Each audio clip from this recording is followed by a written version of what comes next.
Hello and welcome to the beginner's guide to After Effects and putting stuff together. Today we're going to be doing muzzle flashes. Now, once you've got After Effects set up, loaded up, first thing you want to do is you want to go into File and you want to go into Import, and you can either import multiple files or a single file. By the way, clicking single file actually doesn't go and import single file. You can like do shift click and control click and things. It's just multiple file. It'll reload the screen once you're done, which sometimes makes things a lot easier. Okay, that's weird. Do not hide my overlay, thank you, Fraps.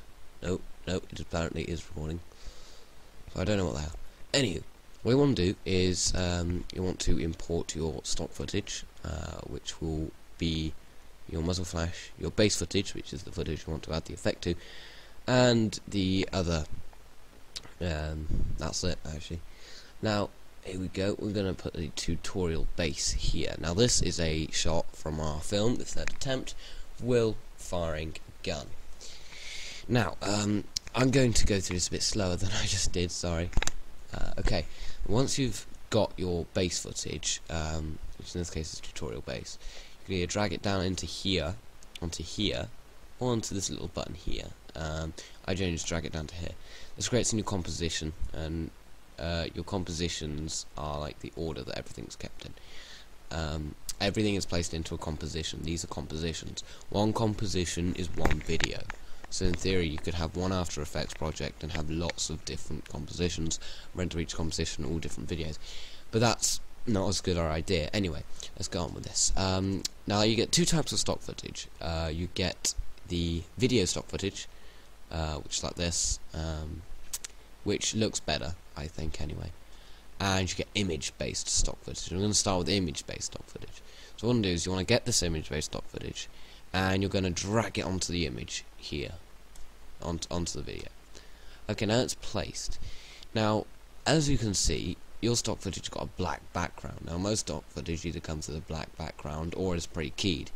If it's pre-keyed, that basically means that the background is invisible and you can just plonk it straight into your footage, resize it and whatever. However, if it's got a black background, what you want to do is you want to click the toggle switches / modes button down here.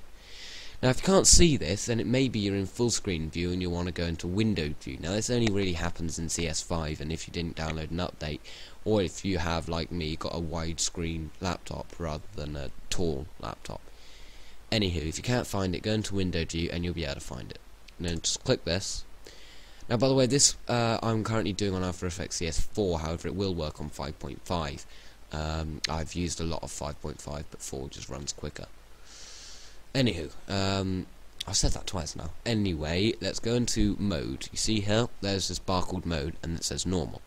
What you want to do is you want to select your stock footage, click this, and you can either press S, which will go through all the ones beginning with S, or you can just click screen. Okay, now as you can see, if I just resize this to be large enough for you, it's maybe a little jumpy now, there is now no black in the image. And note you can use the little boxes around it to change the size. Okay, so the first thing you want to do is you want to make sure your muzzle flash is nice and big. Muzzle flashes are always really big on guns. They can be about the size of the gun, maybe 2/3. That's probably a good way of determining it. However, with pistols, it's still got to be rather big. Okay, so you got it like that. Now, it's in position and it's the right size. That's effectively just how you do a image-based one. However, if you want to rotate it, you can press R and it loads this thing up and you move the slider like that. However, as you may have noticed, you can press R again, by the way, to get rid of that. As you may have noticed, this is lasting the entire video. Will isn't shooting one round for the entire video. So what you're going to do is you're going to go to the corners and you're going to drag them in like that until you find the bit where he recoils. Now, these need to be 1 frame long, and a frame is as small as it will go. However, you can make them 2 frames, it doesn't really matter. Either way will do. Just pick where you think he recoils. In this case, I'm going to have him down as recoiling there. And I'm going to rotate the shot. Okay. Like that. There we go. Now, Will's got a muzzle flash coming out the end of his gun. that is how you do a basic image muzzle flash. Now I'm going to render this later and you'll see it at the end of the video with an image-based one. Now, like I said earlier, there are two types of stock footage, video and image, and video often looks better because it incorporates smoke, which is something a lot of people forget to add when they're doing image-based. So there you go, there's the image-based, that's how you do an image-based. Now that's all your stock footage is, then just watch this, that will have done it for you. However, if like me, you prefer to use video-based stock footage, then you're going to want to do it like this. The first thing you want to do is you want to double click your stock footage. This loads it up into this view here, which sometimes runs very slowly. As you can see, there will be sometimes some red text over here like that, which shows it's not quite running at full frame rate, so it's not running at the same speed as it would be. So it may look a bit slow mode. Now, what you want to do here, because this one, unlike image ones, doesn't go across the whole timeline, however I don't think it does that in CS5, what you want to do is you're going to get it here, rather than dragging it onto the image, you go onto this timeline here. You see this black line that's coming up by my mouse? Well, that shows where it's going to be. Now what you want to make sure is that it's above the other video, the base video, otherwise it won't be visible. Think of it as layers, so the bottom video is layer 1 and the second and the next one up is layer 2. They go over the top of each other. Anywho, when it's on here, as you can see, there's that yellow thing following my mouse around just above it, which sometimes disappears and things. That's when it's going to enter the video. Now your video clips will be longer than this probably, because you're going to put the entire video in at once, but it still works on the same principle. Okay, so we're going to drop it into place here. Now this stock footage is, as you can see, pre-keyed. However, if it isn't, you can just go into mode and screen. But if it isn't, if it has been pre-keyed, don't do that because you will remove some of the colouring. That's the problem with stuff that isn't pre-keyed. Okay, so we're just going to rotate it again, and we're going to drag it into place onto the end of Will's gun, like so. And if you want to make it a little bigger, you can, but in this case, the type of muzzle flare it is doesn't need to be that big. Okay, so it's just going to erupt out of Will's gun. And now, as you can see, if I just track through, it pixelates heavily. You probably can't see it here, but there is actually smoke coming out the end of the gun. There is a problem with, of course, using this kind of stock footage. It is sometimes the very long and smoke. However, I generally find you can cut the smoke out and it doesn't really matter. Okay, so we're just going to find that exact frame again, about there. Put the thing back, and there you go.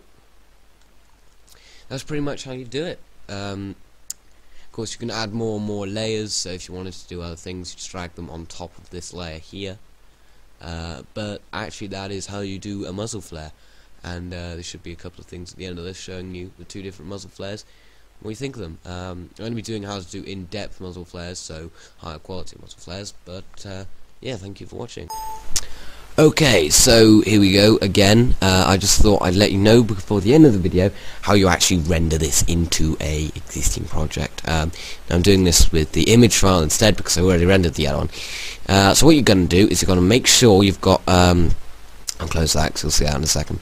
You're going to make sure you've got the composition selected, in this case tutorial based. Just double click the actual composition, which you can tell from this little box here.